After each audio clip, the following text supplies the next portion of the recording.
Hi, my name is Eric and welcome to my video where I'm drawing an animatronic shark. I hope you enjoy it. I'm just gonna share my thoughts on how my creative process works.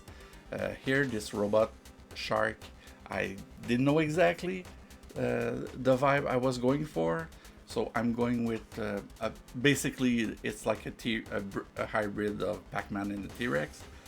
Um, wasn't sold on it exactly, but I was still pushing through uh, to to see if, because sometimes creating characters are happy accidents. You try different types of shape. One line will lead you to another, and then all of a sudden you got this character, and you're going, "Oh, that's not where I was going, but hey, I love this." And this guy proved my instincts right, and that's not what I wanted. But I was still going along with it because sometimes, even though I'm not gonna use a character, I like to keep it so that maybe sometimes I'm thinking of something else and I'll go, oh, wait a minute, I did this T-Rex type of character. Maybe not for a shark, maybe for something else. So I always keep my ideas somewhere. I never delete them. But that's also part of the creative process. So out you go. Now I wanted to do something that felt more like a big shark laying on top of a body. You'll see I need a character to be able to move, uh, to walk on a flat surface.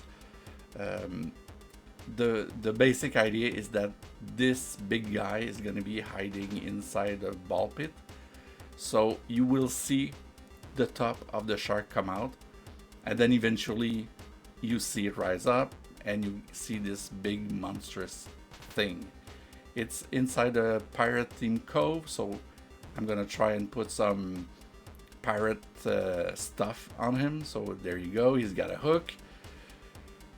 Trying to figure out his nose, his face. While I'm drawing this, I have a reference sheet next to me that I take from Pinterest. I have a bunch of street shark looking characters, real sharks also, as I'm trying to place his eye in with the line, because the sharks have this they're triangular shapes. So I was trying to find a way to place the line with the eye. Wasn't exactly working the way I wanted to, but I keep going at it.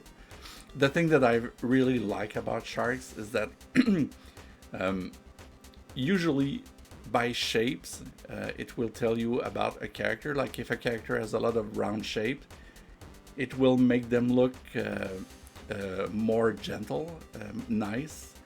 But if you have more triangle shapes on the character, it makes them look evil. If you look at Bruce Timm's Joker, you can see exactly what I mean. When they have rectangular shapes, it makes them feel like they're powerful. So here you have all kinds of shapes inside this guy. His head is almost round, but you have his eye is round, but then you have the triangular of his nose, his fin, his fingers, the hook, the toes, and of course his big mouth is filled with triangles. So this is not this is not a hero. This character is going to be a bad guy in the story. So I'm thinking of all this as I'm making the shapes, and of course, having worked in video game, in animation, shape is very important. The silhouette of the character speaks highly. Here, as I'm making it, when I did the fin on his head, I was like, oh yes, that is exactly the fin that I wanted to. I don't know why I wanted to give him a highbrow, but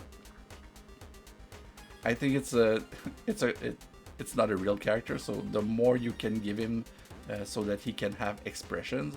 But I wasn't sold on the shape of the brow that I gave him. But I keep going at it. I just keep drawing. I keep making decisions on the look at all the stages, even at the coloring stages. I'll still make decisions on the visual. I'm trying to think of the story. Like in this case, I was like, okay, so the guy that the person that built this guy, he made him this way because of this, because of that.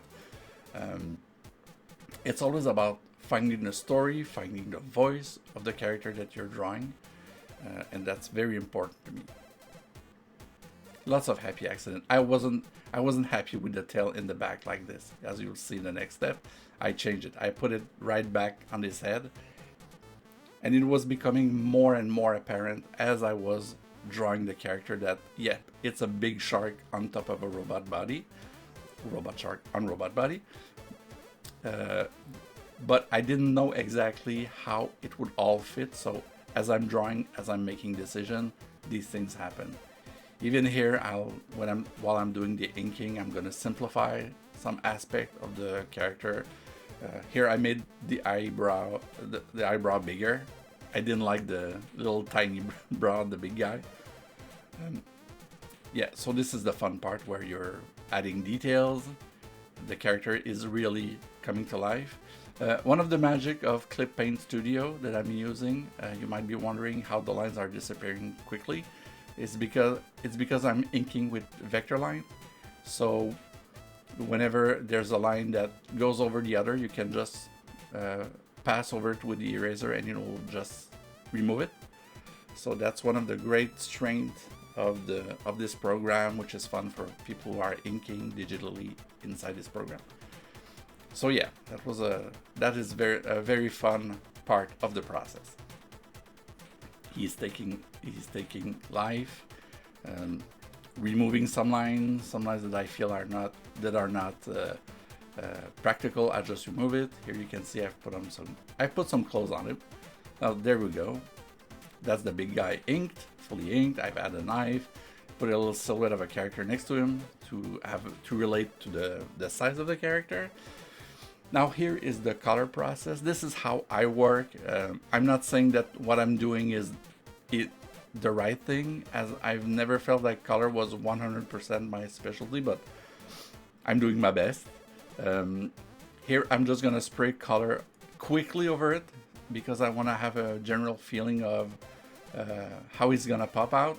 And here I wanted to have the head with cool colors and the body with warm colors, so that's the reason that I went into this direction. These two sets of colors contrast immensely also, so it makes the head pop out immediately. Also, something that you will see at the end completely is that the shoulder I've put the colors of the shark. Here it's going to be a warm color, but at the very end, because when you put the color, it's another step where your character comes to life and where the story continues. As you're putting on the color, here I realized that I was missing some details, but with the magic of Clip Paint, you just go to your vector layer and add the details. But yeah, adding colors to me is another step through the story of the character. What is the story that the character is telling you as you're building it, creating it, putting colors on it? This is a part that I love. Another something else that I love is that in Clip Paint, when you put the color, when you reference the layer of the line art, so after that, when you use your the bucket to put in the color, it will just fill in the spaces. You don't need to select with the wand. You just drop it. Of course, sometimes you have to go and tweak it, tweak some of the spots, but it still goes way faster than working on Photoshop, at least for me. Now here is the part where I'll put on my light. I'll usually put dark blue as a shadow over the art, and using a mask, I'll just cut through that color to show the light coming, which is here it's coming from the left. And so yeah, that's it. It's starting to breathe.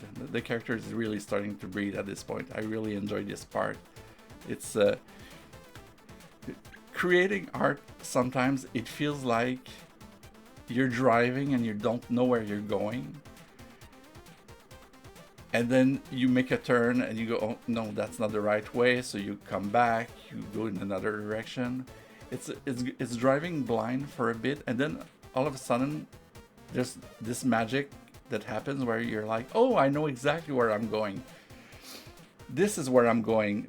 Maybe that's not where you were going at the start, but you realize that, oh, okay, that's where the journey is taking me, and that's what I was realizing when I was doing this final part.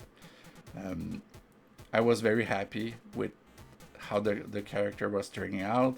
I really like how the shark part felt like it was a big shark on top of the body. Thanks to the colors, it really splits him up, and again, the silhouette of the character makes him feel even more unique. So yeah, that character was a lot of fun to do, a lot of fun to realize. Hope you weren't too bored with my thoughts on art. I think it's a very fun thing to do. It's a little scary to start with a blank page, but it's so rewarding when you get to the end and you realize, oh, okay, so that's what it was all about. So there you go. This guy is named CHOMP, and I hope to bring you more art related to this character and other characters in the future. I was just trying to have fun. I hope you had fun too. So there you go. Enjoy the rest of the video, and I'll see you later. Bye!